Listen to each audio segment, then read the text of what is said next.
Today on the podcast, we have the real Slim Sherry, the voice Gen X had no idea it needed, and definitely the voice I needed in my life. So stay with us.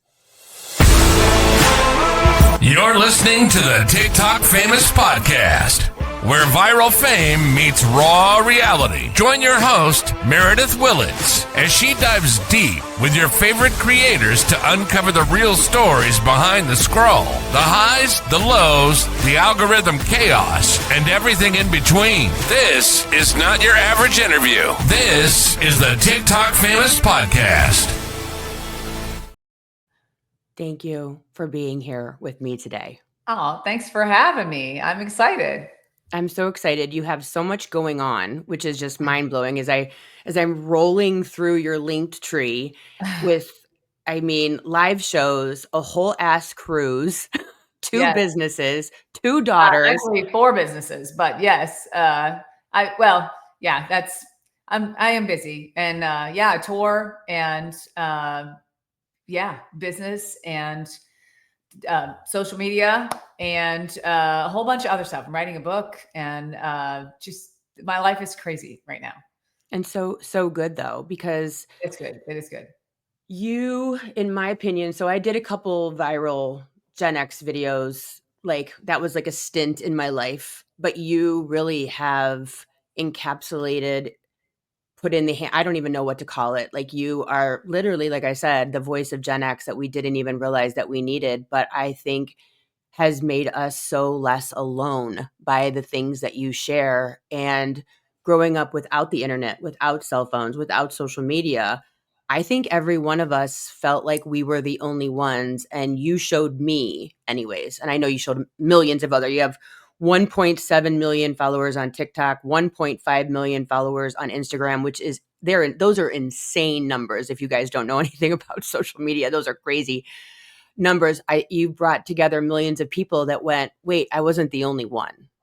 That was what it was like for me, honestly. When I got started, I didn't set out to be like a Gen X content creator. That was not, it was not my intention. I didn't really have an intention in the beginning. I just thought I was going to use social media to promote my business. I own a skincare company. I own a boutique. Like I thought, like everybody else during the COVID times, like I was digesting content, and I got sick with COVID myself. And through that, I was, using TikTok as a way to, entertain myself while I laid around. And, I had that same idea. I think a lot of people did our age early on, which is that's for kids. Like TikTok's for dance trends and these, young kids. And so after, the time I spent on it while I was recovering from COVID, I realized there was a little bit more than just that on there. And I thought, I could do this. I could use this to promote my business. And so that was my original intention.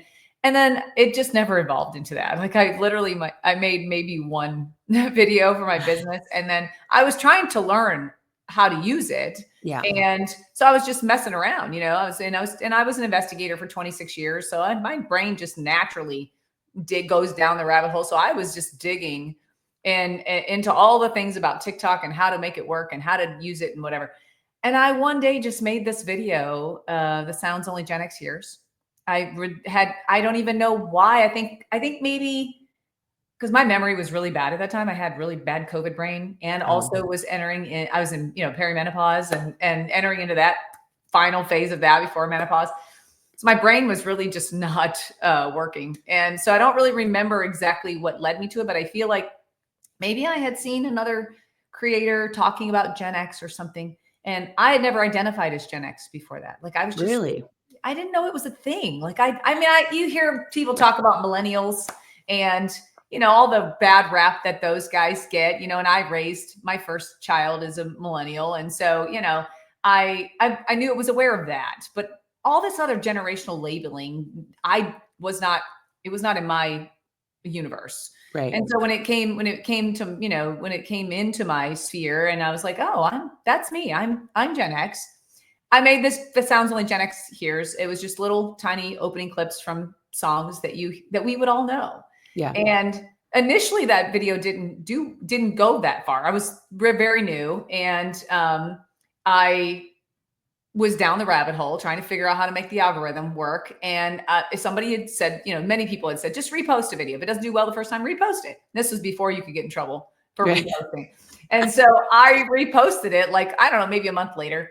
And that I went to bed and woke up 40,000 new followers. And that I was shocked. That video suddenly took off and had a couple million, views on it. And I did what a lot of people did in the beginning. I think I went, early on, you have to niche down with TikTok if you want to go anywhere. So I started making a lot of Gen X content. Yeah. And initially it was just sort of the funny, a little bit nostalgic.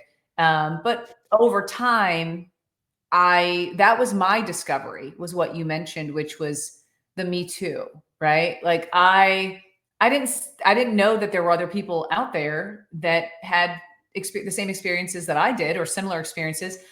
And I didn't realize that. I just thought it was my experience, right? Like I thought this was mine. And so when I started making more Gen X content and people started following, and, the comments and the connection, the community that started to come from that was very therapeutic for me, and I think I ended up not intentionally setting out to be therapeutic for others, but I think that is what it turned into. I started talking about maybe some of the more difficult topics, some of the more taboo topics, some of the things we were all taught to, we were taught to be seen and not heard, and so I think a lot of us have been quiet our whole lives. And so what came out of that was this, Gen X voice. And I didn't set out to be a voice for our generation, but I think there's a lot. And I have already told a lot of stories. They were my stories, but now what I've learned through that is that for a lot of people, don't get me wrong, I get corrected often. That's not my story. You don't speak for me. I don't try to speak for everybody, but I recognize that I give voice to some people's story where they can't find the words, or they don't have the they don't have the reflection within themselves to be able to pull that story out of themselves. It's there. And so I kept doing it for that reason. I realized that I was not only helping myself in the process, but I was helping others. And it's been a wild 3.5-year ride so far, let me tell you. Yeah. Now on a tour, a Gen X tour. Like I again, 3.5 years ago, I did not identify myself as being a Gen X anything. It was not in my vocabulary. I can't, I mean, 3 million, well, over 3 million followers in 3 years is wild. And like you said, a cruise. It's almost 6 million actually collectively. Is it really? Oh my God. I have like almost 2 million on Facebook, and okay. And then I have a YouTube channel, and oh my gosh. Collectively, I think I'm just shy of 6 million right now. So, and I don't take that lightly at all. Like that's no. People don't realize it's a huge responsibility, and it's you choose your words a little bit more carefully when you have that many eyes looking at you. But I think the one thing that is interesting as we're sitting here talking, without our past of having social media or phones, and you saying we didn't talk about it. So even though our friends at school may have also been having this experience back in the 80s, we didn't know because they didn't talk about it. So we thought only our parents hated us. The motto of our parents and their parents was that you didn't air your dirty laundry. You did not talk about home outside of the home. That was definitely something that was instilled, I think, in many of us, is that, you keep your skeletons in your closet. We don't, you keep secrets, and you kept family secrets. And I think a lot of us went through life that way, recognizing that, not only do you not talk about it because it's hard to talk about, but you don't talk about it because other people don't talk about their stuff. So they don't want to hear it, and I think that that's another thing that we kind of came up with is nobody wants to hear you whine or complain about anything, suck it up. And life, that's just life, right? Like the world is a hard place, and we grew up to be hard. And so I think that also guarded us a lot from sharing our stories or talking about. Now, a lot of us coming into midlife, I think millennials and the generations that follow are doing a much better job at processing trauma and trying to better themselves, if you will, mentally, mental health has become a much bigger topic. And it was not even, mental health was not in the dictionary when we were growing up. It did not exist. And I've been more and more as I'm writing my book, sort of like even fleshing out just sort of a little bit of that, um, that stereotype, the stigma, I think, not the stereotype, the stigma really that was attached to anybody that had any kind of what we would not have called mental health back then. They would have just called them crazy. Yeah. And a lot of people were put into homes and were drugged heavily with medications. I in the book, not really getting into that, but my brother he was a hyper kid. He was hyper. He's a boy. And they labeled him that. They labeled him hyper, and he struggled to focus in school, probably because he maybe had a little ADHD. We also didn't have that then. And so they, what do? He got in trouble a lot, and he was considered a hyper, problem kid. And they, wanted to put him on Ritalin and all these other things. And I think about all the kids that were affected by that. And we, again, the stigma that came along with like, oh, if you did feel like you were having any kind of struggles, you certainly didn't express them, because that would maybe get you, again, put into a home or on drugs, or, just the fears that were instilled in us by seeing what was happening to others, I think also kept us quiet for a long time. So watching these younger people peel back, their layers and the onion, if you will, getting after the root of their trauma, is giving us at this point, especially when you hit midlife, where everything just starts to go to hell anyway. You're like, Why bother? Just let's all go the for it. baggage gets a lot heavier, and you're like, you've run out of anything, any sort of care to give, if you will. I'm being, I'm picking my words wisely because I swear a lot, but you just sort of hit a point where you're like done with that, right? And so, suicide rates are the highest for women in our age demographic. Yeah. And the reason for and that, alcoholism. And drugs, and, just all those things that I can see how prior generations, it led to that, or it leads to that. And so I think it's really important for us, especially those of us that have platforms, to use our voice, to make it okay to talk about menopause and trauma and just midlife and all that comes with that. And not just for us, but even for younger people, to say it, even we at our age don't have it all figured out. And it's okay to not be okay. Right. And so it's sort of bringing light to that. And the young people have inspired me to finally face, those demons that are in my past, and drag those skeletons out. And it's not easy. Our generation, although a lot of people don't even know we exist, but beyond that, that we're just a bunch of cynical, apathetic, rough around the edges group that, are this standoffish, unapproachable, like all these things that sort of go along with our generation. We are all of that, but there's so much more to us. There's so much more complexity. And the complexity comes when we start peeling. We're able to peel off the walls, the armor, if you will, that we've been wearing for so long, that's protected us, trying and allowing ourselves to be vulnerable now. I want to be able to give a voice to that, and even without coming right out and saying it, giving people permission, if you will. It's okay now. You're not that person anymore. You're here, and it's okay to talk about it. And I think some people feel like they need that permission, to be able to talk about where they've been and what they're going through, so that they can find happiness and peace and joy on the other side of that, and that's where I'm at. That's where I have evolved to, from early stages of just making funny music, type videos, getting into really more in-depth conversations about what we went through, what we endured, the good and the bad. It's not all the bad. There's a lot of nostalgia, and I layer a lot of humor in there to make it easier for people, I think, to digest.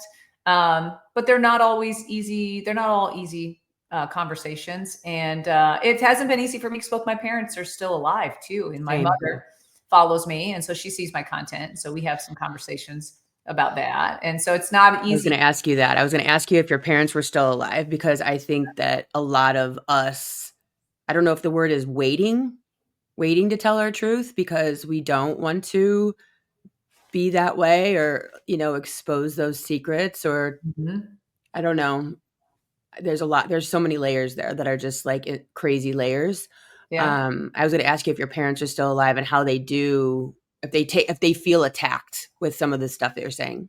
So my dad, he is just literally this last week texting me, figuring out who I am on social Yeah. media. And Yeah. so my cousin, his niece has told him, but he's not super aware.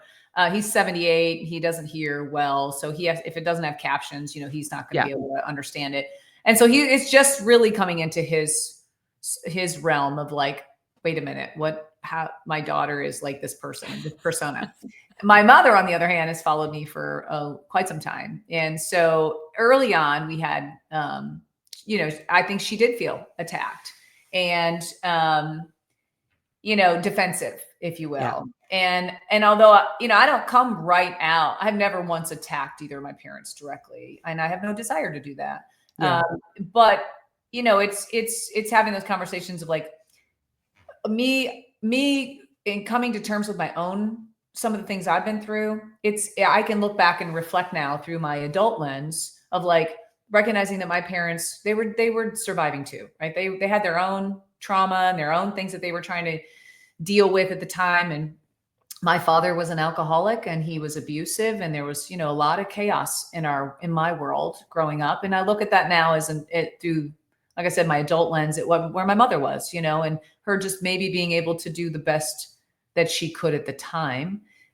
Were there mistakes made? Absolutely. But, doing the best that you can. And so trying to give, it took me a little while to get there, to give a little grace and understanding to that. But I also had to tell her, like, listen, your truth is not mine, right? Like the way you remember it at the time, the way that you experienced it through the lens that you were living in at the time is different than mine. I was a child, and so those are hard. Those weren't easy conversations. Yeah. They're conversations of like, this is my truth, and I'm not there. I softened it a little bit, I think, in the beginning of like, there's a lot of humor infused in there, right? There's a little exaggeration, if you will, just for the to make it easier for.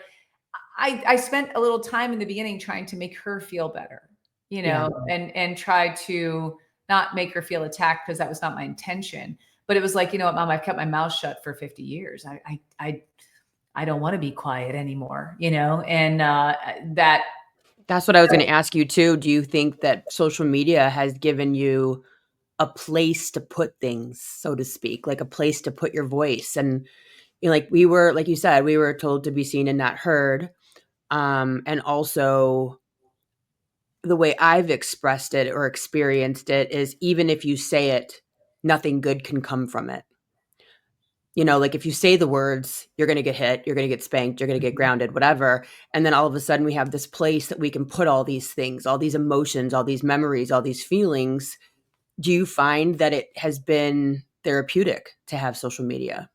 Yeah, I mean, like I said, I think I didn't intend to set out and be a content creator or have any. I Right? didn't think anybody was going to follow me. I really never thought I would be where I am. So yeah, in the beginning, it was a place for me to put it, to sort of speak about it.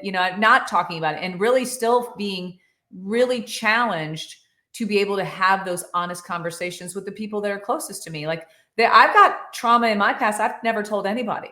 Yeah. And so only to myself, and so it was in the beginning, especially, extremely therapeutic to be able to start to chip away at some of the trauma, but package it in a way where it wasn't really directly my trauma, right? Right. Like I'm packaging it of like A our generation, generation. you know, but slowly, chipping away at some of the things that really were haunting me or that I needed to get out. And so it's been very therapeutic to be able to get those out. Yeah. And then the benefit of that is that they have a place. They exist somewhere that I can reach back to them if I need to. If I'm reflecting, or if I'm at a different phase of that particular memory or trauma that I'm dealing with, I'm able to reflect and look back and go, oh, okay, that I'm able to now evolve or maybe further that conversation.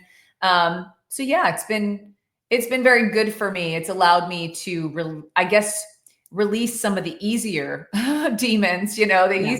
easier ghosts that are always around me. And so, yeah, no, I think the other thing I noticed, and I said it, was that it wasn't only therapeutic for me. What ended up coming of that was that there was this whole, millions of people that I never imagined were like, me too. Me too. Are you in my house? Like, are you in my, Right. were you there? Are you record the jokes, right? Do you have a camera around me, or how are you reading my thoughts? How are you able to say all the things that I feel, but I can't find the words for, and people, it really never hit me like how significant it was until I started bumping into people in public, right?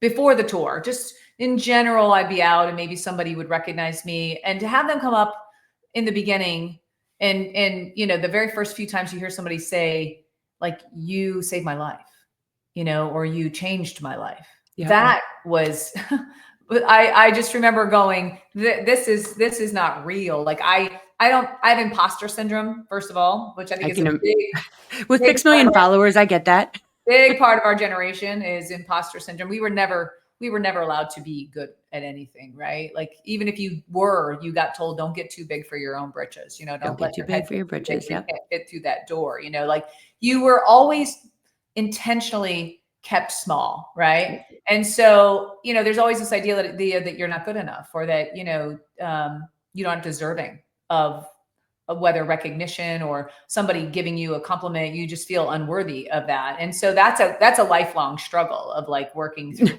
I don't that. know if you made that video, but that's a good one, right? Like, oh I my haven't. gosh, I love your shoes.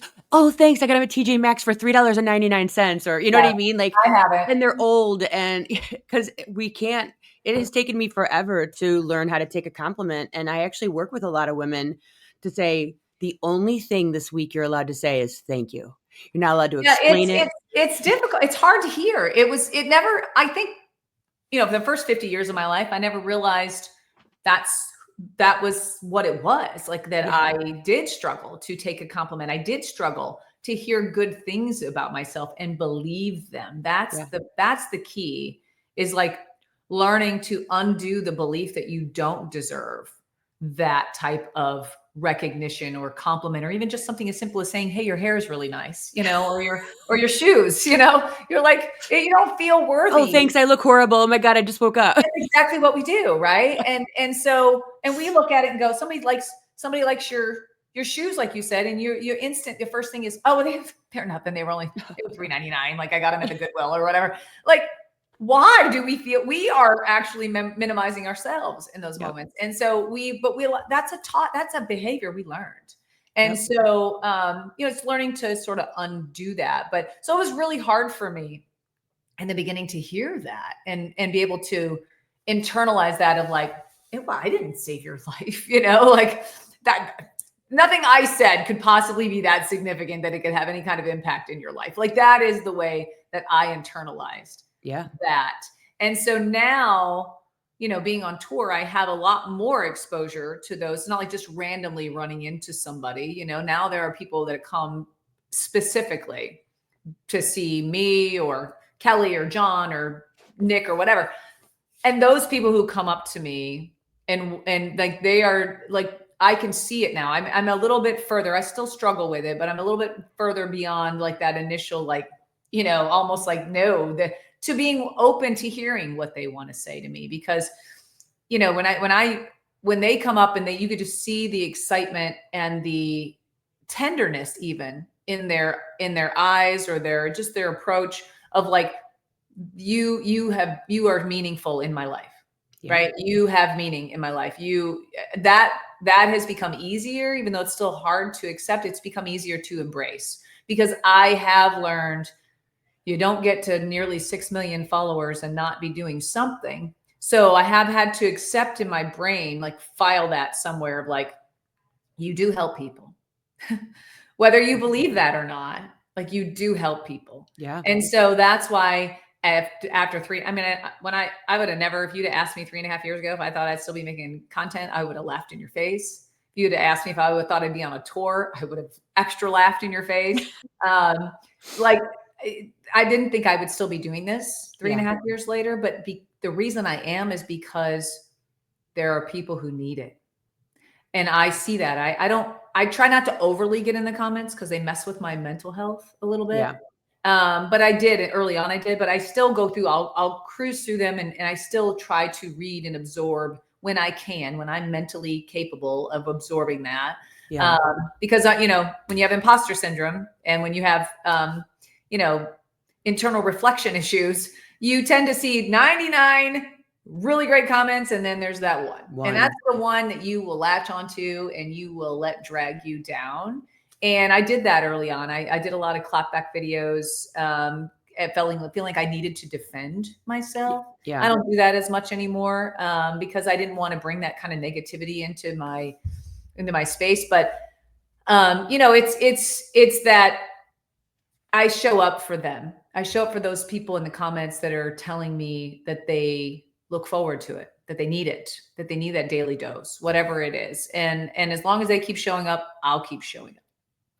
Well, you know what's so funny is I've said it a bunch of times just in life that we didn't have the language to identify any of it, like the words gaslighting or toxic or trauma. Not in the dictionary.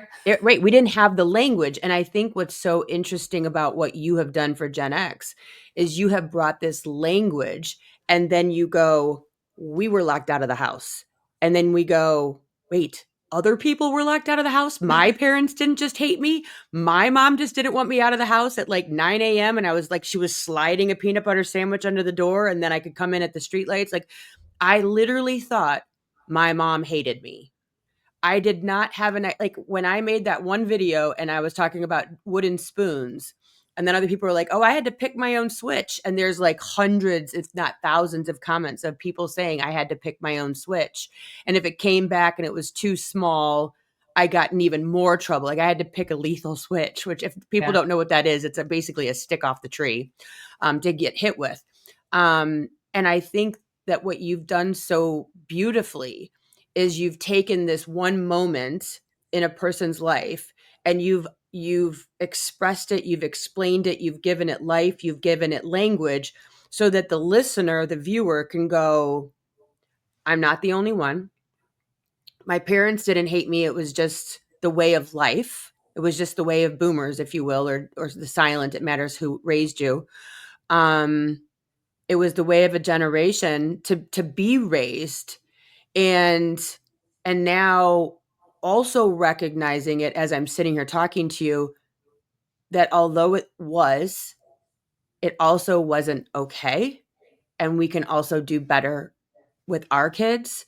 And so I think that it's this beautiful compartmentalization of all of these flashes of time. And PS, now we have language for it. And PS, Gen X has raised their children differently. And I think that when we give language to something, it changes everything.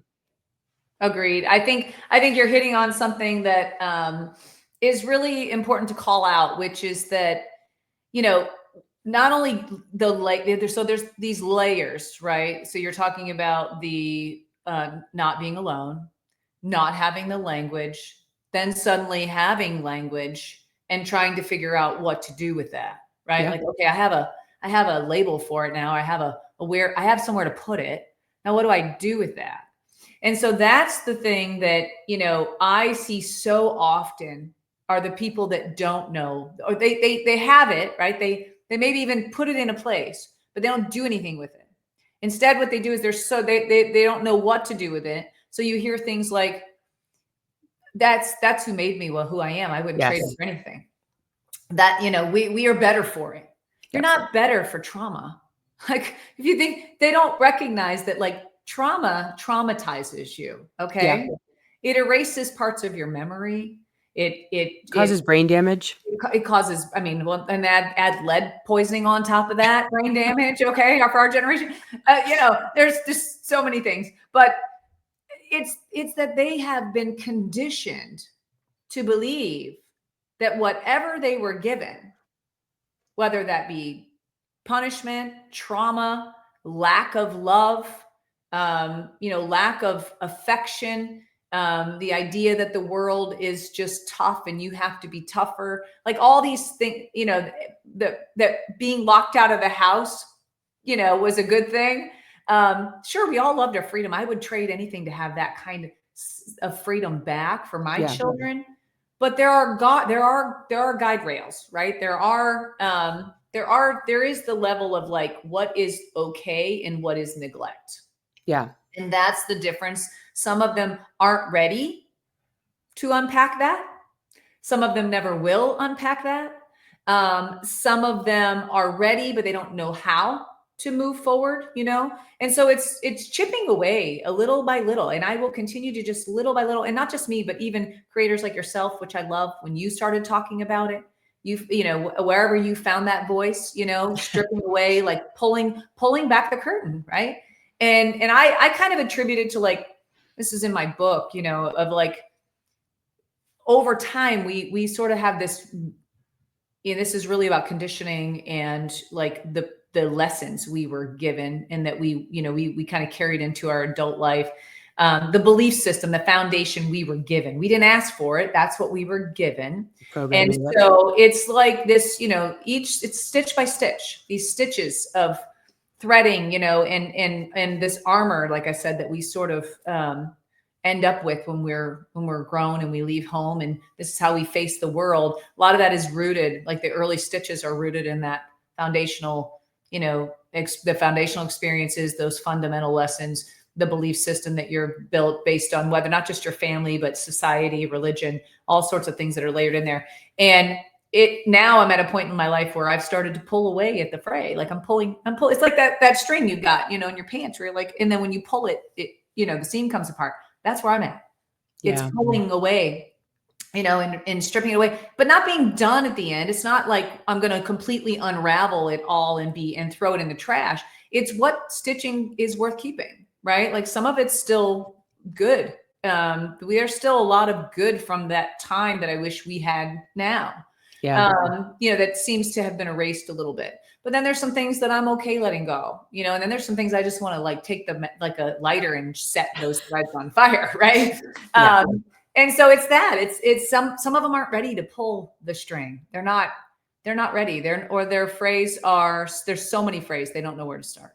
Well, the one thing that as you're speaking, what I'm hearing is, and I'm sure you went through it and I did with your content, is when you recognize that it was toxic or it was trauma or it was abuse, okay? Because we didn't, like, spanking was normal. Like, that's just what happened. That was parenting. That was good parenting. But when you go, wait, no, that wasn't okay, and maybe that was abuse, and maybe it did mess me up. Like, I think that a lot of people, and I see this especially on Facebook, is I turned out okay. And when you recognize that it was abuse, wait a minute, my parents might not have been as great as I'm trying to make them, to make it make sense in my brain. And so if you confront that, now all of a sudden there's that cognitive dissonance of what is, or what I believe, or what I want it to look like, and how can I move forward, that my parents abused me, but I love them, but it wasn't okay. I think there's a lot to contend with when you start to actually. There's so many layers to that, and you're right. Some of them believe that all of that was for their own good. Yes. That it made them who they are. And they're right. It did. But some of those layers aren't necessarily what our perception has been our entire life that they were. And then when somebody starts to bring light to that, or you read something or you hear something, and like you said, you start to go, hang on a minute. That was my experience, and I never saw it from that perspective. I didn't. And then maybe you can, some of them can internalize and connect that with like challenges that they have in life, obstacles that they struggle to overcome, people pleasing. Imposter syndrome, like whatever it is, right. All these things where you're like, I never thought about that. I was wired that way. Like, right. Like, this isn't who I am. It's the wiring. It's the hardwiring. Yeah. And I talk about, in some of my videos of like, it's like reaching in and ripping those wires out, like just rip them out. because they don't belong there. But some people believe that, well, I'm wired that way. They hardwired, and you can't undo it. You can't pull out the wires without killing everything. Yep. And so This is who I am. This is who I am. And it's like, no, it's, and some people, they're the real problem. One of the biggest problems, I think, for our generation, and I haven't talked about this. You're getting like a first probably taste of this, is the masking. We are like expert maskers. I've talked about it a little bit. Like we're like chameleons. We can blend in with the best of them, or we can stand out when we want to. But it's the masking. We are experts at that, and we had to learn very young. Not all of us. I always give that disclaimer. A lot of us learned very young to mask, and that was masking to please your parents, please the adults around you, or whomever. It was masking to hide your feelings, because we weren't really allowed to have those. Feelings were a weakness, and you in unison. yeah. And we were told not to cry. We were told to stop crying, or they'd give us something to cry about. Yep. Or we were taught to self-isolate very young. Go to your room if you're going to cry, or you were sent to your room and put in isolation intentionally for whatever period of time, and we learned to mask, because we learned that having feelings came with punishment for the most part. Right. And so it's the masking, and we're so good at it that we're even when we feel something internally of like feels off, or we know is something that haunts us, we would never show. We show up with this mask of like, you can't hurt me. Yeah. Like, I don't have feelings, right? That is the hallmark of our generation of like, we don't give a fuck. Yep. Sorry. That's our standard response. We don't have feelings. We were conditioned to believe that. We were taught to shove our feelings and suppress them deep down inside. And so now a lot of us are struggling at this phase of life to rectify or reconcile all those emotions that we've shoved down for so long. How that's showing up now for our generation is in our health, because the body keeps the score. Okay. Yep. You can hide it all you want to out here, but inside your body is telling you are not well. Fibromyalgia, heart disease, high blood pressure, obesity. Like there's so many things that they're now, starting to make. We've got enough data to show us that mental health and its direct connection with illness in the body, they have enough of that now to be able to start to say, yes, you have to work through these things, or you're probably going to die younger, or you're going to be really sick. And, they're already starting to put studies out about the cancer rates and heart disease rates in our generation are higher than any there's ever been. Now, some of that might be just through, processed foods and all kinds of crap, but there's something I think deeper there to be said about our mental health and how your mental health affects your physical health. And so, a lot of us are arriving at this point with a lot of not just mental baggage, but then health baggage to go with it. I'm fortunate. I'm in really good shape. For now, I don't know, but I'm working on unpacking, because I can't carry that baggage around anymore. That baggage gets heavy. It's heavy. The mask is heavy, and I just don't want to wear it anymore. I'm tired. I'm tired of that facade. I'm tired of having to act like I'm one thing when inside I'm something else. That just grows old for a lot of people. And which is why I also joke around, I don't make just Gen X content anymore. I talk about aging. I talk about aging, and I talk about, menopause, and I talk about all this stuff that's going wrong, and I do that because that's part of the trauma too, not the menopause part, but like a lot of the, my body just, it turns on me for, no reason. And some of that is because we lived really hard lives. But some of that is just the mental load that we're carrying, and so I talk about that too, to try to make jokes about, maybe people will look at their health differently and be like, yeah, I do hurt. Maybe I should move more, because depression is also something I think that plagues our generation pretty heavily. We mask it well. we're functioning depressed people. We Yeah. are highly functioning depressed people. And, it may be helping them to get, because depression just gets you stuck, right? A lot of people never get out of bed.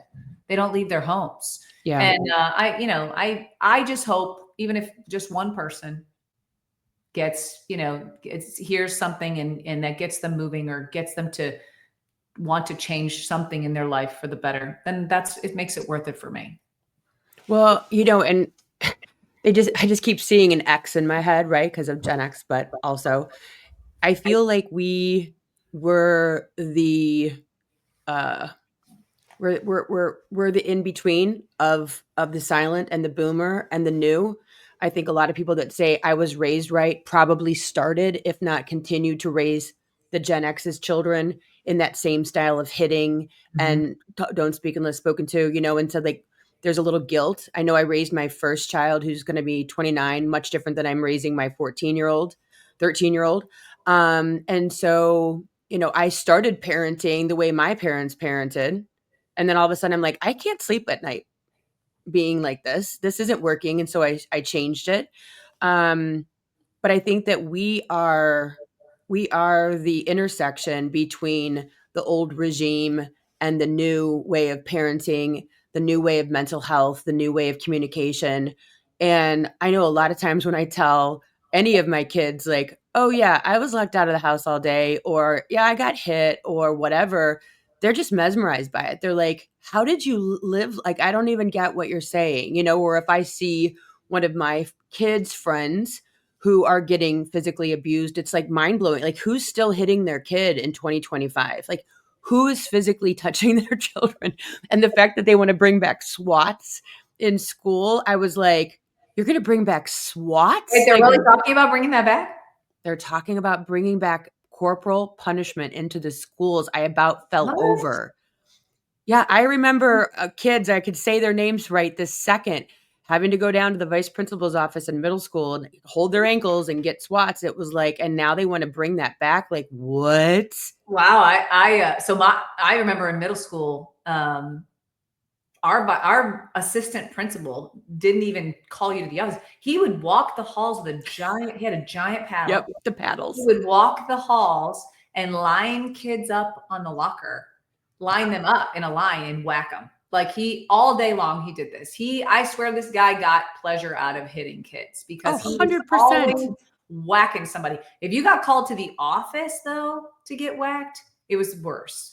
You were getting not just a whack, you were getting several whacks. And anyway, I can't believe that Yeah, I saw it um, the other day on social are they media that taking they that were. to a vote? Like, I'm confused. Is that getting voted on by the people? Who's making this decision? I know. Well, I think there's lots of crazy decisions. The one thing that also I think is, so you and I had a kind of a DM conversation about how all of a sudden, and this is why my video ended up on television, was the generational wars, where Mm. some Gen X people were like, millennials suck, and Gen Z sucks, and I was making videos going, wait a minute, I have kids that are this, and they're amazing, and they're Yeah. not Yeah. wussies. No. They're actually taking a minute before they take a job, and they're thinking about their mental health, and they're thinking about time off, and they're not, working 32 hours a day trying to make, you know what I mean? Like, they're actually not gaslighting themselves. And I think Gen X, we gaslight ourselves.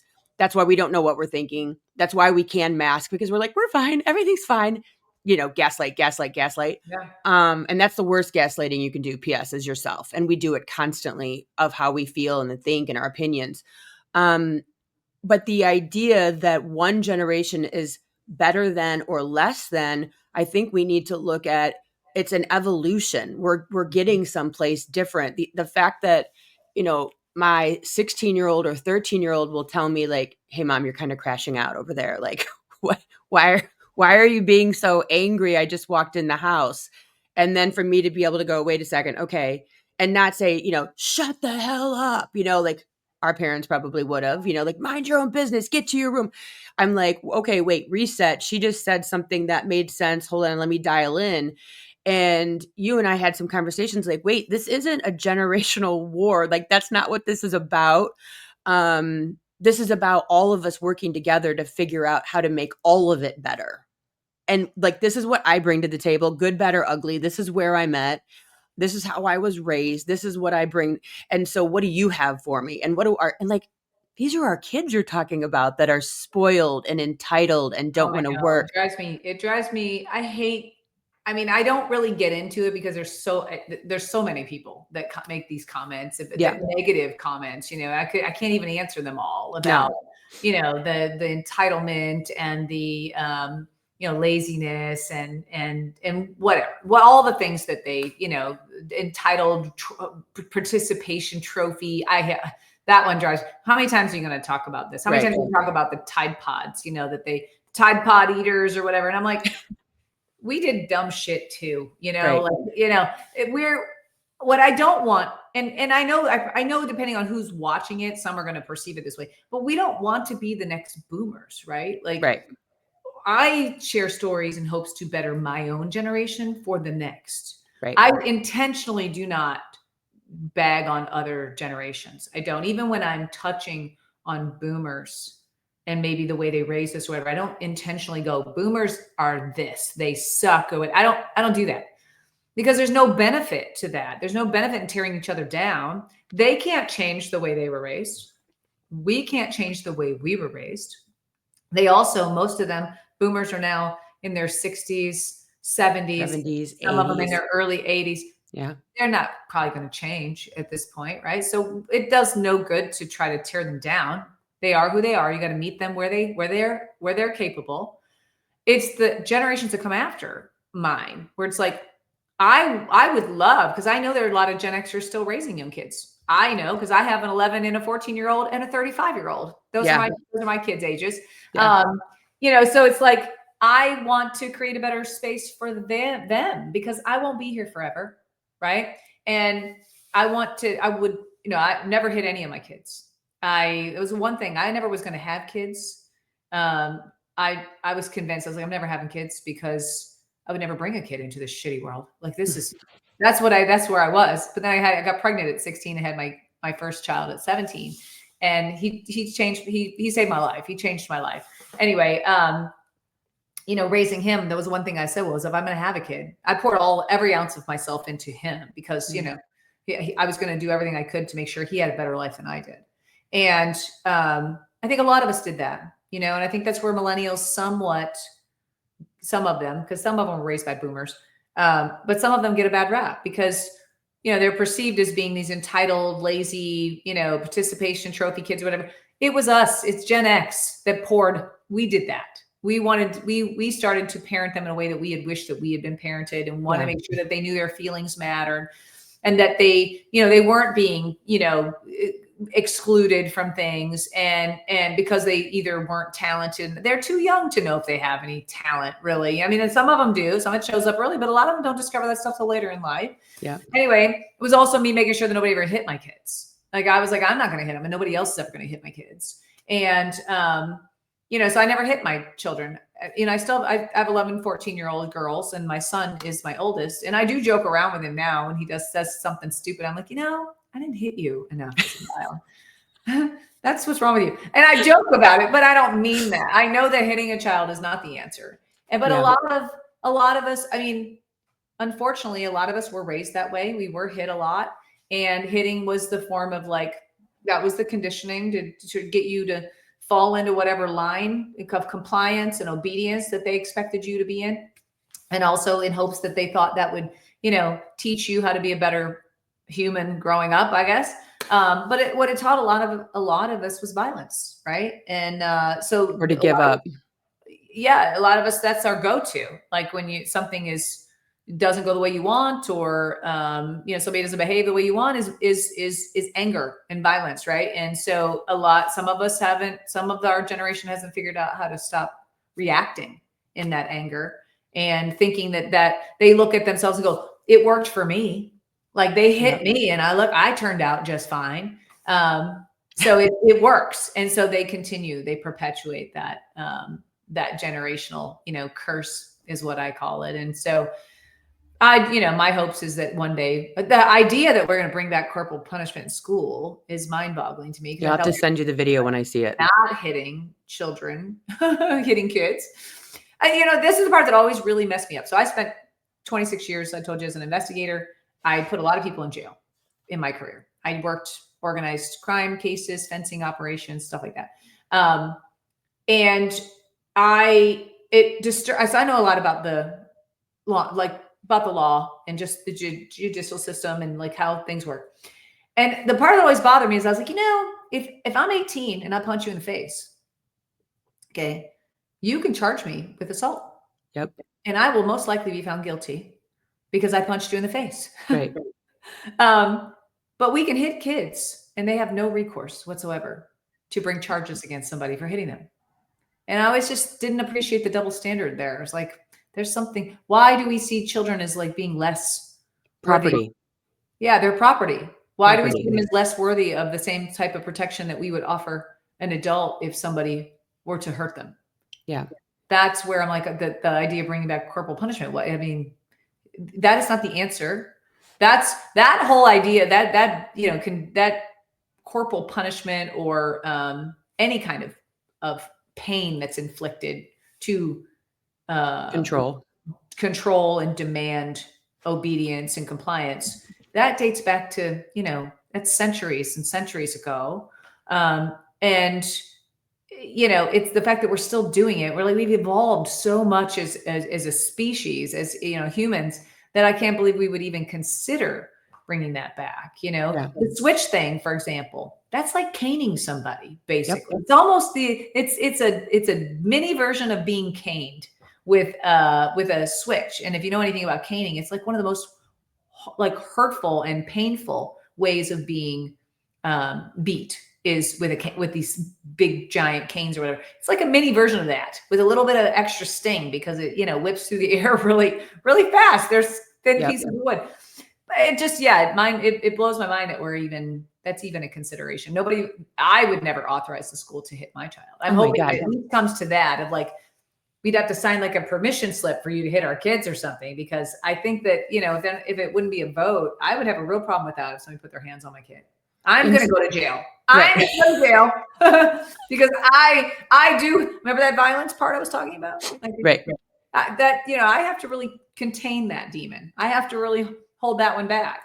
And that one's wired to go to prison if the wrong thing happens. So, I'm not meant to go to prison. I know I won't survive there because somebody's either going to shank me in the shower because either that or I'm going to have to run the place because there's no in between for me. And so I already know I shouldn't go to prison. But if I do, it's been good knowing you guys. It's been nice knowing you. Well, I will tell you, like, the insanity of, like you said, it's okay to hit kids. But I remember being afraid of going to the DH, which was the detention home. Like that was the big thing. Like I grew up in they had homes for kids. People, if anybody watching didn't know, they used to put kids in homes. Right. It was like kid jail. So like if you did say anything about your parents hitting you, you could go to the DH. Like I was like from the smallest town in Ohio. It was like, you're going to go to the DH. It's like, wait, so I'm from Ohio. Where are you from? Avon Lake. Yeah, I was born in Findlay. Get out. That's hysterical. See, great Ohio minds. Well, that, the Midwest comes with its own set of baggage. Let me tell you, like there's the South, right? You hear people talk about the South, but the Midwest, so deeply rooted in, just heavy Midwestern values, a lot of religion, a lot of immigrants, Polish, Irish. Oh yeah, a lot of that. German. Then you've got, the whole Amish and Mennonite thing going on there. A lot of Midwest is a wild, wild part of the country. And we could have a whole podcast just about the Midwest. Casseroles and, just weekend holy revivals. It's crazy to me because, I've been in the South now for going on 13 years. And I can see the Southern, pieces of the South, that show up, but I'm like, this has got nothing on the Midwest. It really doesn't. There's a lot of, I think there's a lot more trauma that came out of the Midwest from probably prior to the year 2000. I think just go back 2000 and before. I've been gone now for 13 years, but it started to get a little bit better in the, early 2000s, I guess. But yeah, I think there's probably, we could talk all day just about how they messed a whole bunch of people out of the Midwest. Yeah. I got out and moved to Philly around, I think it was age 34. I met my second husband. And so we moved to Philly and then Florida, here I'm in Chicago now, which is very, very different than Ohio. Like Chicago and Ohio might be two totally different things. Just because of it's such a big city and it's just, it's just so profoundly, but the Cleveland area, my son and sister live in Cincinnati, Columbus. That whole Ohio is a whole place to be reckoned with, where, I always say I learned finally at 50 to be kind and not necessarily nice, because nice gets you killed. Nice. Oh, yeah. Like nice is just nice, like always nice, like not honest, but nice. Yeah. And that right, when I say the word nice, I can feel my heart kind of tense up of like the fakery that must go with the masking, as you said. The masking, I'm telling you, it's the fake. I even think about the term we were told, fake it till you make it. Like we were told to fake it. If you can't figure it out, fake it. And until you make it. And so a lot of us, we're still that, again, that feeling that you're having, that's the body part I'm talking about. Yep. Like it's setting off bells and whistles and alarms in your body for a reason. Like I've more recently really had that come into my awareness of like being more present and in my healing journey of like focusing on being present and being aware of like the sensations in my body and how it makes me feel. And it's when all of a sudden my chest gets heavy for no reason, or my fight or flight goes off, right? My arms start to sweat. My armpits are sweating. My heart is racing. Like, it's like, why do I feel this way? I didn't just fly by a cop doing 85. Like, that's that feeling. Like, because a lot of people don't recognize it's like, exactly. If you speed and you fly by a cop when you're speeding, that instantaneous flush that you get when you recognize the cop just saw you fly by, that's your fight or flight kicking in. Okay. And so if that's showing up in places in your everyday life for reasons you can't figure out, there's something there. There's a reason your alarm system, your internal alarm system is going off. And it's becoming aware of that, of like trying to get to the root of that. Like, what is that? Why is that showing up? Because your mind might be telling you one thing, but your body's sending a different signal. And so it's me working on becoming more aware of that and trying to figure out what that is. And so that I am in more control of mind and body. Yeah. Right? Aware. And so a lot of people, it's that like you saying that it makes you're like just saying it. Like that shouldn't be there, but it is, and it's there for a reason, right? That's what's protect those signals. That's that wiring, that instinctual stuff, the chemical, stuff that releases in the body. That's there for a reason. It's protected us. It has got us this far. And I do joke around. Our generation is the smallest because a lot of us didn't survive. They just didn't make it. But whether through the trauma and all that, or whether it through, natural selection, I don't know. Some of the ones that made it, we were here. Whether people want to, whether it be the younger people, the older people, because boomers like to come in and continuously, they're still trying to tear us down. If you go in the comments and you see them, they're still trying to check us. They're still trying to keep us small. They want to keep us in our place. Yeah. I just had a good comment the other day. Someone was like, your generation is so apathetic. You don't do shit. And I was just like, okay, well, we were taught to shut the fuck up. Like, what? Yeah. And so we're trying to learn. We're trying to undo that. Right? Yeah. We're trying to undo it. We're trying not to be quiet, but it's the, boomers who'll come in and say, you guys are nothing. You're only whatever we made you. You guys are, you're not special. We did all that too. Like, they like to still try to check us and keep us in our place. Right. Yeah. And then you have the opposite end of that, of the young people who are doing what you're talking about. Gen X, you guys aren't shit. You're apathetic. You're so Karen. You're so cringe, whatever.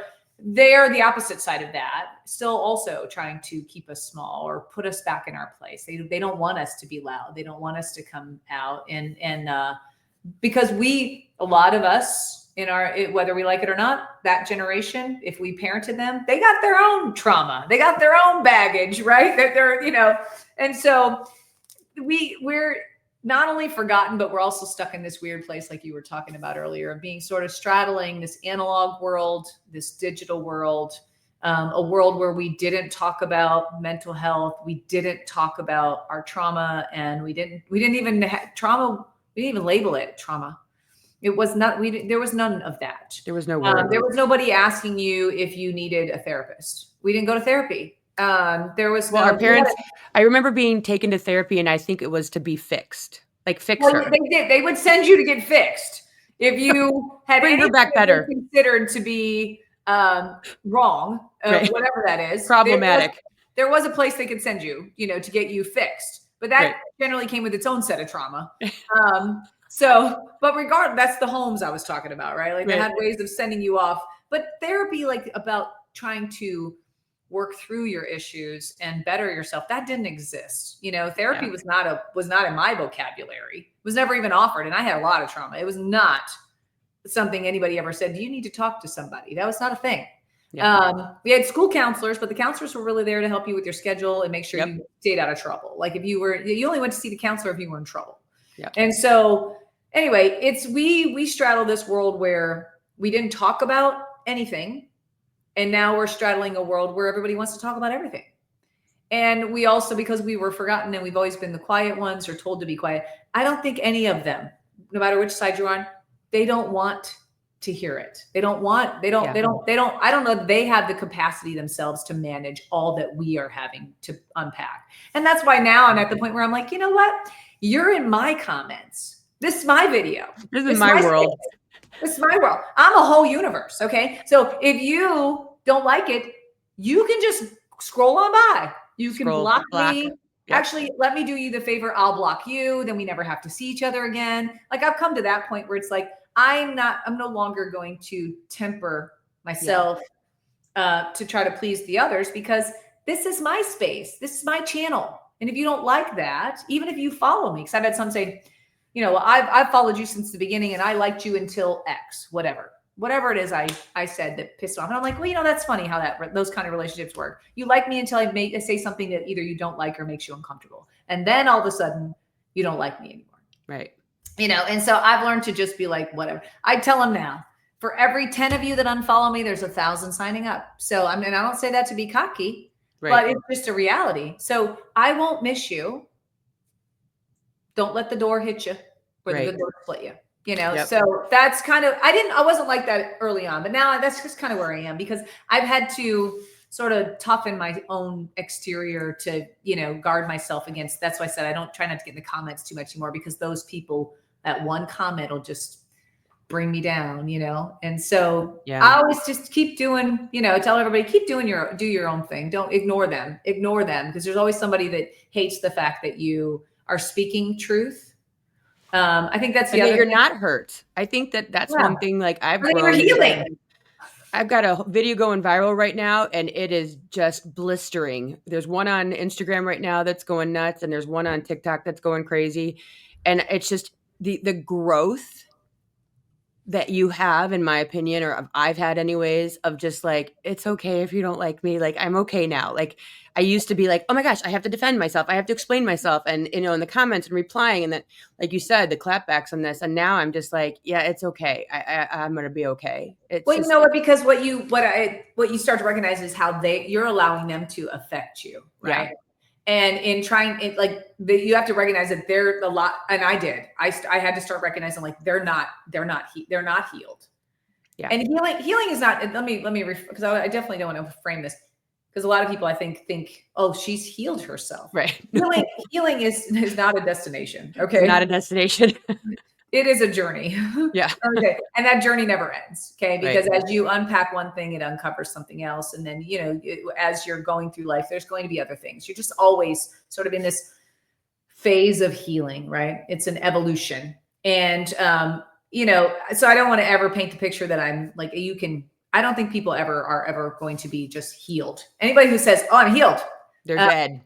They're on their way to the funeral home is where They're they're in at. denial. Okay. Yeah. So it's not a destination, but in the journey of healing is that I've recognized that some of them haven't begun to heal. They don't know where to begin. Some of them are in some phase of that journey, maybe earlier than where I'm at, and recognizing that there's probably a time where I would have been like that, right? Yeah. If I was still stuck. And that's how I felt most of my life, just sort of stuck in that place. And so, I get a lot of people that'll ask me, how did you do it? How did you heal? How did you get here? Because they see you and they want to be like, they see themselves going, I want to be you when I grow up. And that one always makes me just feel, ugh. You don't want to be right? when you grow up. Okay. You don't want to be me. This comes with a whole lot of just a bag of shit that but took a lot to get here. Yeah. So it took me a lot to get here. Yeah. A lot of work, but people think there's some sort of secret, or maybe they make assumptions based on my content that they think, oh, she maybe had a little trauma, but she must have had a good life, right? Or she was lucky, or somebody gave her something that got her to where she is. And that's none of that's true. But it's recognizing that I don't owe them an explanation, right? Like and again, that's healing though. Isn't that healing? And it feels good to finally sit in a place where it's like, I don't owe you anything. Okay. I don't owe you an explanation. I don't owe you I don't have a reason. I don't need to defend myself. Yep. And I did feel like that early on. Like those comments bothered me. They hit me in the gut, right? Like it was like somebody that was in some way questioning my character or my story, whether it was intention. Yeah, the intention, whatever. That really bothered me. And now I'm like, I don't care about it. I care, but I care about the bigger picture. I care about the greater number of people who follow me for the good, right? Not this person that's miserable in their life or that hates to see anybody else do well or speak truth, or they just, maybe it's that they're so damaged that they can't hear the truth. I've learned to accept that is okay. The truth's too scary. That's for sure. Yeah. Because then you have to undo your entire ego. I think that's a lot of it. We've attached ourselves to belief systems. And I know that if you went to school and I went to school, when we went to school, we're unearthing and undoing religion, what we were taught. Like we're going through not only learning new things, but unearthing and undoing everything we've learned as very, very different than what the reality is that existed on our planet, existed in our country. And so we're undoing basically our entire ego, which I think is back to the no more F's to give, because it's like, wait a minute, I spent 12, 14, 16 years in school and it was all a lie. Wonderful. The only thing that was a truth, it was pottery class. Great. like everything else was bullshit. Wonderful. And I think that's where we're at, is just kind of like, wait a minute, like everything kind of goes, and just being open. And I think that is the beautiful part of your channel, is kind of having fun. Like one of my favorite videos is like, how can you summon an entire generation? And it's either like Prince, the beginning of, you can't summon a whole generation just by playing a song. And it's like, whatever, dude, you can't, that's not true. I love those kinds of videos. Those are just light and fun and nostalgic. And I think a lot of us, like I said, arriving at this point in life, are also very nostalgic for a time that doesn't exist anymore, right? Like those times are gone. And so a lot of nostalgia. And I think a lot of nostalgia is also rooted in the healing. Like you feel nostalgic often because there's a lot of reflection there on the person that you used to be, right? Maybe the person that you are no longer, right? Like, this is who I was, and now this is who I am, and maybe who could I have been? Or whatever happened in your life, that whatever choices you made, whatever that led you to here. I think we sometimes reflect and think, God, I wish I could just go back to that carefree, viewfinder. Yeah. Riding my bike. You start to feel nostalgic, and nostalgia can be good and bad. It can be It can be bad if you're looking back with a lot of regret.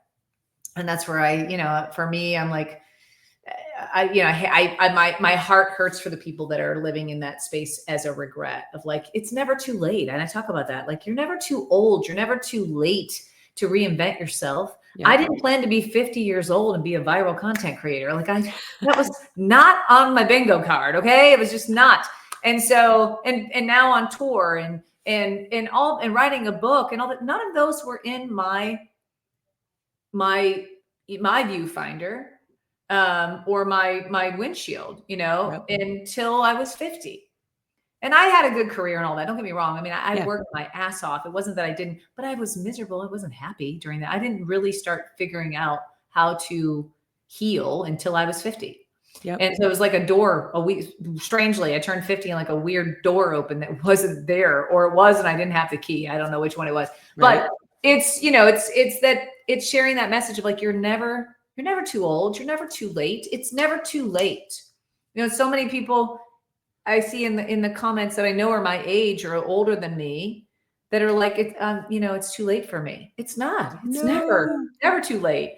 And I hope to inspire people in that way of like, think if you're feeling nostalgic, look back and think about what was it about your life then that you're missing, because often what you'll find in there are doorways to the person that you wanted to be. Yeah. Or to passions that maybe you had at the time that you let go because you got married and had kids and you had a career and whatever, or somebody told you shouldn't be that because you needed to be this, right? Like, you have to go to college, you have to do X because otherwise you're not going to go anywhere. You're not going to get anywhere. That was the thing we were spoon fed, right? Yep. Like, you're not going to be shit if you don't go to college. Well, I didn't go to college. I had a kid at 17. I lived my entire life believing I was never meant to be anything greater because I didn't go to college. My own father, to this day, not so much now because I've checked his ass, but until just the last couple of years, would say things like he couldn't understand how I was so successful. Because I have a younger brother that is his child, and then I have an older brother that's not his. But anyway, my younger brother, he's pretty successful. He was in the military. He's gone to college. He has a degree, all that. My dad would literally look at me, look at my house, look at my life, come to visit or whatever, and be like, I don't understand how you did all this without a college degree. Like, it's like those, that didn't really, finally one day I was like, you got to stop saying that to me because you are reinforcing the belief that I have in my head that I'm not good enough. Yeah. Because I didn't go to college, that I can't possibly deserve any of this because I didn't get a degree. Like, that stuff was still, and my father was still saying it. And finally, why is my brother good enough? Why do you praise him? He would praise him all the time. Oh, hey, look at him. He's went to, the military, and oh, he's got this great job because of his degree. Like, stop. Like, you're okay praising him, and you can't just look at what I've done and what I've worked given my blood, sweat, and tears to, and go, oh, I'm proud of you. That was not something he was able to say. Until I did finally put him in his place, and he says it a little more often now. That's why I said it's so funny that just in this last week, he's texted me and he literally texted me and said, "Wait a minute, are you the real Slim Sherry?" That's fantastic. This was his words of like, holy shit moment. He said, like, I had been told that you were doing something, but I had no idea. Like, this is who you are. And basically it was like, then it was, don't forget me.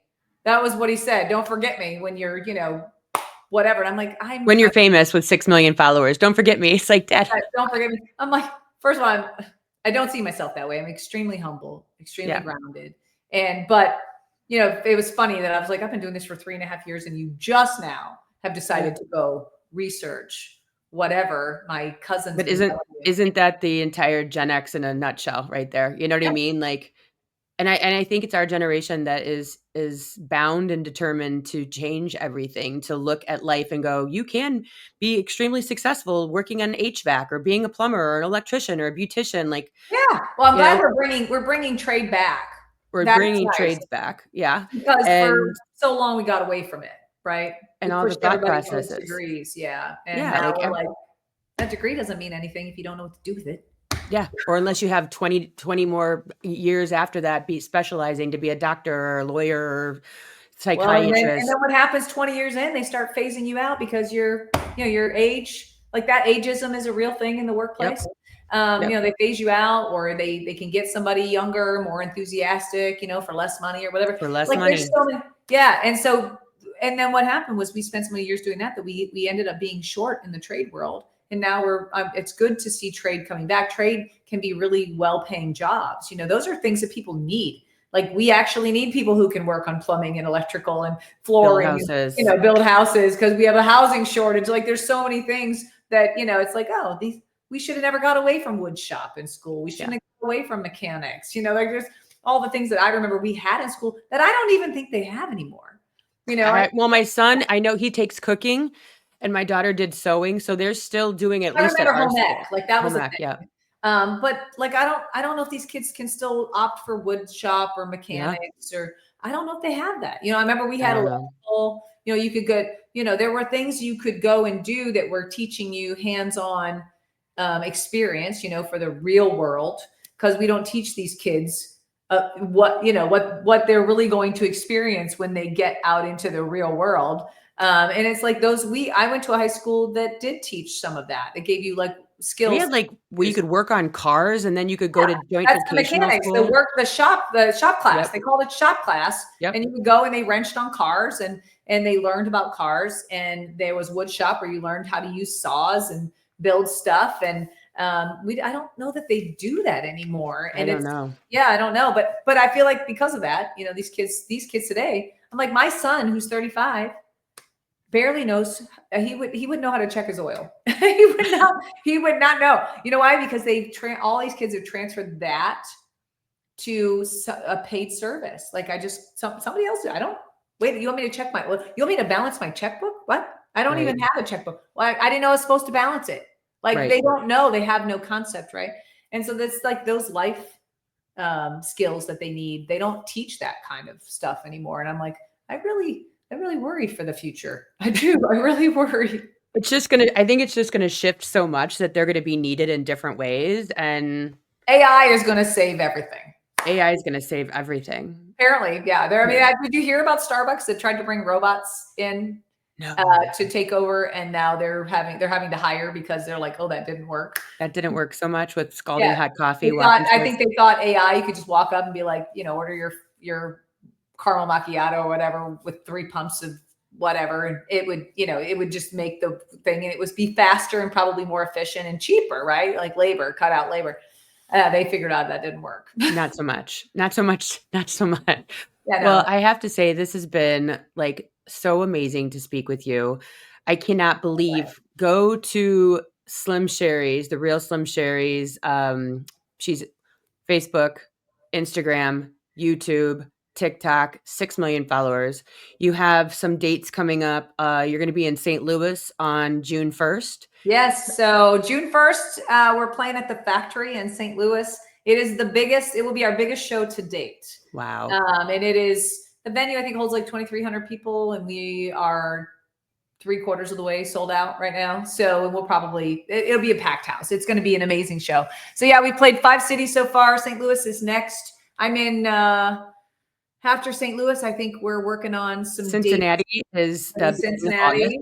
Yeah. So I lived there for 4.5 years. I'm looking forward to going back. I've got a lot. I might have to go to that one because my son lives in Cincinnati and I actually have that weekend, I think, available. So I might come see you. Then you're going to be in Charleston on October 6th, 26th. Yeah, we're playing at the Pack in Charleston. And then we're working on some other dates. So right now there's some things that are in flux. But we're looking at we'll be in Seattle. It's sometime in September supposed to be in Seattle. We have the cruise in November. Which is sold out. It's completely sold out. Yeah. It's, there'll be like 1,500 people on that ship with us for 7 days. It's going to be wild. But I'm so excited. I did a cruise a year and a half ago, just me, with not this big cruise. And it was much smaller, but it was amazing. It was one of the most incredible times I've ever had. I met some amazing people. I made some great friends. And I was like, I got to do this again. So now we're doing that like big scale, but it's going to be great. And then Before the cruise, we're trying to work in maybe a Miami show because we'll be there going out of that area Yeah. for the cruise. So we're talking about maybe trying to squeeze a Miami show in there. And then there might be some other shows that pop up. We're working on some things, venues. We didn't know what we were doing when we started touring. We had no idea what we were doing. So we've just been throwing things out there and making it work. And now we're finally starting to get to where we're like, okay, you can't just decide. Like Nashville, we didn't know it was going to turn into a tour. We went to Nashville just to hang out together. We did a little comedy show. I'd never done comedy before. Neither had John, neither had Kelly. And the show was so great that we were like, oh, we should do this again. And so, because we were sold out and there were so many people that couldn't come. So we did Cleveland. Cleveland was incredible. Cleveland might still to date be my favorite show. Oh, I'm mad because that's where I'm from. I would have loved to. Yeah, we played at the dueling piano bar, and favorite it was place, just incredible. And so from there, we were like, okay, that was sold out, and it was amazing. We were like, maybe we should make this we should do this more often. So then it turned into a tour where we were like, we're doing the old person tour. We're only going to do one show every month or two, and now it's starting to ramp up. Where we're like, okay, we have all these people reaching out, going, come to my city, come to my city. We got this going on, that going on. So we're starting to get our life together because in January, what we figured out when we decided to make it a tour is you can't just call people and be like, hey, can I book your venue? Yeah. They book out, especially comedy clubs, they book out months and months, sometimes a year in advance. And we were struggling to find venues. So we were like, so some of the cities we originally had on our list, because we were going to go to Austin, New York, like Boston, we're having to make some adjustments because we're like, we can't play places that are big. I could play a comedy club that holds 100 people all day, but that's not enough. We need like something bigger. And so finding venues like that short notice is just impossible. And so we got lucky. We played Vegas a couple weeks ago. We were there for Cheer Choice Awards. And we just were like, well, we're already going to be there. So maybe we can work something out. And so we played at the Palms there. We played New Orleans in February, Atlanta in January. So 5 cities so far. St. Louis will be our 6th city. And Kelly was like, go big or go home. Like, we're going to get the factory. And so we did. It's this huge, we were nervous because like, there's no way we're going to put 2,300 people in a building. There's just no way. And now we're 3/4 of the way sold out. So that was the cruise too. We didn't think that we're like, we started out with like 200 rooms because we're like 200, that's 400 people. That's manageable. Or maybe 200, 250, 500 people's manageable. And then it sold out in a week. And we were like, we need more rooms. So we're going to need a bigger boat. I think you guys said. But that was our thing. We're going to need a bigger boat. And it literally turned into what we didn't. The ship holds like 6,000 people or something like that. But they won't give us all those rooms, like unless you want to charter the whole ship, which we were like, we're not chartering about. Now we're looking at next year going, we might have to charter a whole ship because the cruise is probably going to become an annual thing.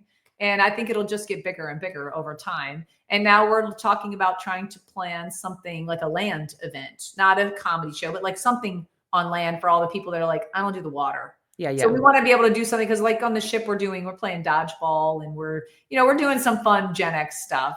And so we're like, we need to bring that to like land, so we're talking about that now. I don't know what that's going to turn into, but I would love to be able to have like I call it like a Gen X Woodstock, but not the Woodstock that happened back in, the second Woodstock. 1990 or whatever that was. Not bad. No. But sort of this, maybe music and, some food trucks and some, festival type competitions and just like a weekend thing, where everybody gets together. So we're talking about doing something like that. So I don't know where that's going to go, but there's lots of ideas. And so this Gen X, here's what the moral of that story is. Although we're forgotten, we're invisible, we show up for each other and we are still very relevant. Yep. And so you never know, a Gen X event might be coming to a city near you. We don't know what we're doing. Well, I so appreciate you coming on the podcast and being one of the first. Thank you. Kelly Mano actually said that she's like, get with me in September. She's coming on too, but she's like, this summer's nuts and I get that. Trust me. Yeah, Kelly, well, with St. Louis, that's her hometown. So she's not going to take anything on right now that's not promoting like St. Louis. So she's been doing a lot of radio shows and stuff like that. And then her kids, she's got kids still that play, sports and stuff. So she stays pretty busy. And when she's not and social events wear her out as well, right? Drains her social battery pretty fast. So she needs a lot of recovery in between. So if she said she'll do it, she'll do it. Oh yeah. I have no doubt. Well, thank you so much. If you are not following the Real Slim Sherry, check her out everywhere. She's on social media everywhere, bringing all the nostalgia of Gen X, and she's on tour. So look for her. Go to her places, and she has all of this on her link tree, so you can subscribe to find out. Actually, just go to the realslimsherry.com and everything's there. Oh, good. Okay, so you got the website too. That is where my link tree lives. If you're looking for tickets to a show, you can go to genxtakeover.com. But otherwise, everything sits, my companies, my socials. Oh, yeah. I forgot to even mention that. The Wholesome Hippie skincare company. And you also have a boutique that has really cute stuff. Boutique. And the merch, I was going through your merch, and there was a coffee cup that says, "If you're happy and you know it, it's your meds." So check out her merch, because it is screaming Gen X, like sultry, sassy, just snarky.